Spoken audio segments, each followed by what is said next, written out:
Cel mai important lucru pentru mine a fost întâlnirea cu Părintele Calciu. A fost binecuvântare de la Dumnezeu. A fost nu numai preot, a fost un păstor de suflete.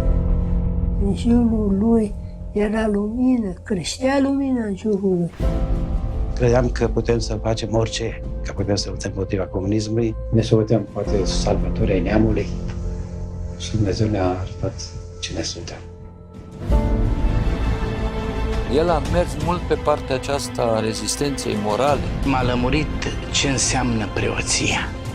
Cu încă 20 de profesori ca ăștia mișcăm lumea. Foarte pregătit, ultra pregătit. Mai crezi în Dumnezeu?